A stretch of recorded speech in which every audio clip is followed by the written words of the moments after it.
চক্রান্তর সাথে যারা যুক্ত আছে সেটাই তো ইনভেস্টিগেশন অফিসারের দায়িত্ব, সেটাই তো ইনভেস্টিগেশনের অফিসারের দায়িত্ব।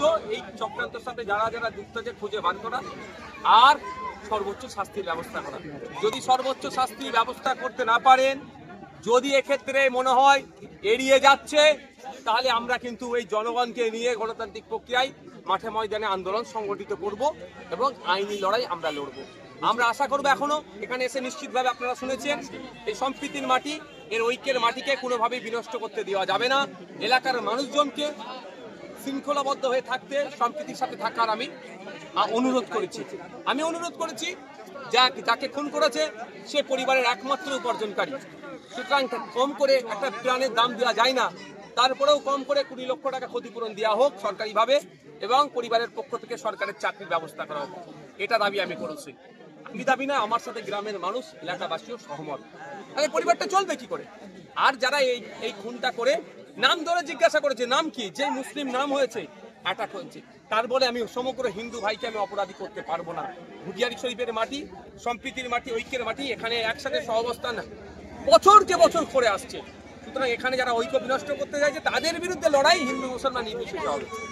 একাধিকবার এই ঘটনা ঘটেছে, কখনো গোসাবা, কখনো বাসন্তী, কখনো ক্যানিংয়ে, এবারে তাল দিতে হলো কেন? বারবার এই ঘটনা এত প্রতিবাদ করার পরে কেন? দেখুন, অঘোষিত বিজেপি সরকার, উত্তরপ্রদেশের ছায়া এখানে, বিহারের ছায়া এখানে, কন্ট্রোল করছে না। সরকার চাইলে prevention of communal and targeted violence bill নিয়ে আসুক পশ্চিমবাংলা বিধানসভাতে, আইনে পরিণত করুক।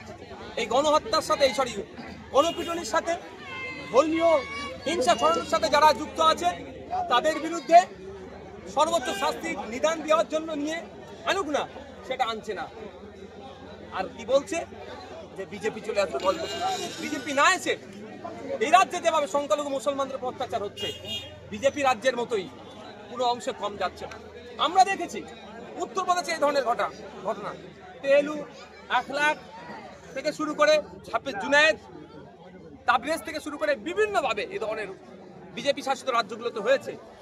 মুসলিমদের উপর আক্রমণ, সংখ্যালঘুদের উপর আক্রমণ, তাদেরকে পিটিয়ে মারা, আর আজকে ওয়েস্ট বেঙ্গলে চলছে।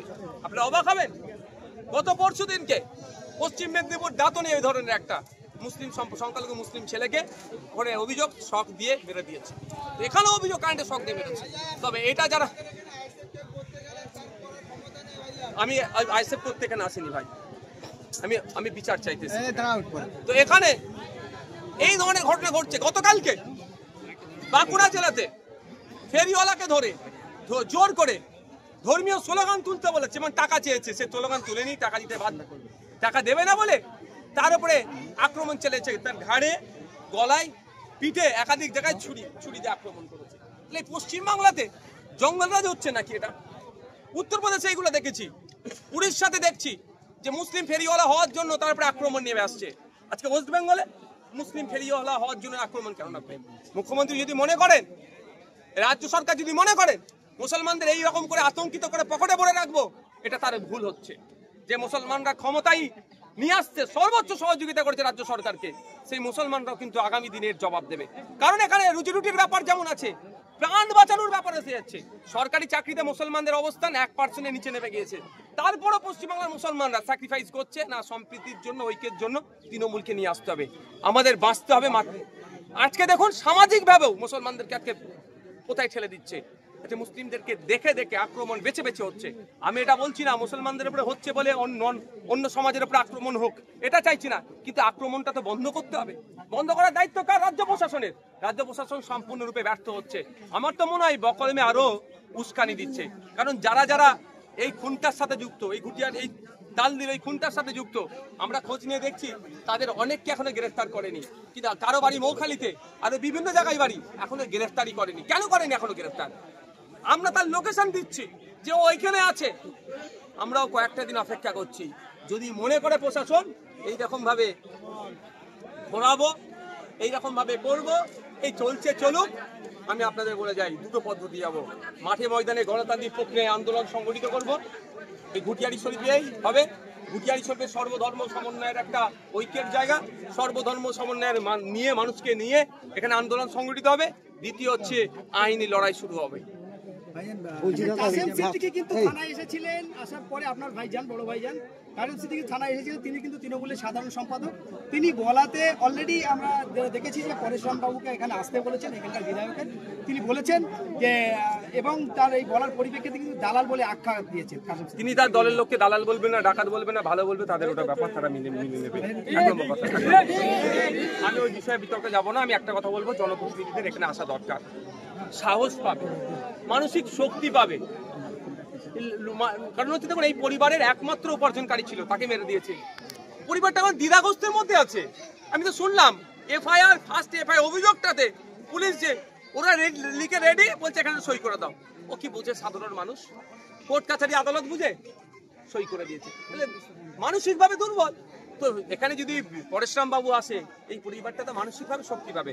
তবে একটা কথা বলে যাচ্ছি, পরেশরাম বাবু আসতে বাধ্য। এখানে নওশাদ সিদ্দিকী ঘুরে গেছে, পরেশরাম বাবু আসবে। শেখ জামিলের পরিবারের তরফ থেকে অভিযোগ করা হয়েছে, যাদেরকে গ্রেফতার করা হয়েছে তাদের জেলে জামাই যজ্ঞ করা হয়েছে। এটা আমি বলতে পারবো না কি পরিস্থিতি আছে না আছে, ওটা আমি সেখানে আমার সিসিটিভিও নেই, আমার লোকও নাই, এটা আমি বলতে পারবো না। পরিবারের অভিযোগ কতটা সত্যতা আছে বা কি আছে, পরিবারটাই বলতে পারবে। তবে একটা কথা বলি, যেভাবে শাসক খুনিদেরকে আড়াল করার চেষ্টা করছে, এখানে একটা সন্দেহ থেকে যাচ্ছে যে ওদের আগামী কতদিনের মধ্যে, হয়তো 2-4 দিনের মধ্যে বা কিছুদিনের মধ্যে হয়তো বেল পেয়ে যেতে পারে। তা আমি চাইবো শাসক দল, প্রশাসন ওই খুনিদের বিরুদ্ধে কঠোর ব্যবস্থা নিক। ঐক্য বিনষ্ট করার চেষ্টা করবে।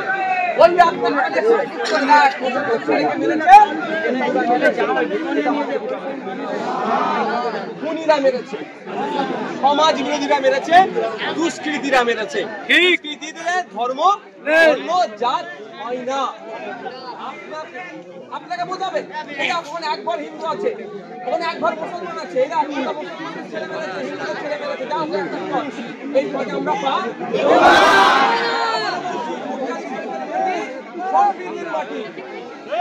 শরীফের মাটি, ঐক্যের মাটি। এই ঐক্যকে আমরা বিনষ্ট হতে নাকি অপশক্তিগুলো আসবে, তাদেরকে আমরা জবাব দেব। তাদের বিরুদ্ধে আমরা ঐক্যবদ্ধ হব।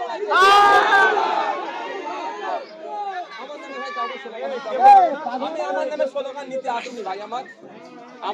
আমাদের বাড়ির একটা ছেলেকে মেরেছে, বিচার যাতে পাই, আর বাড়ির বাকি সদস্যগুলো যাতে।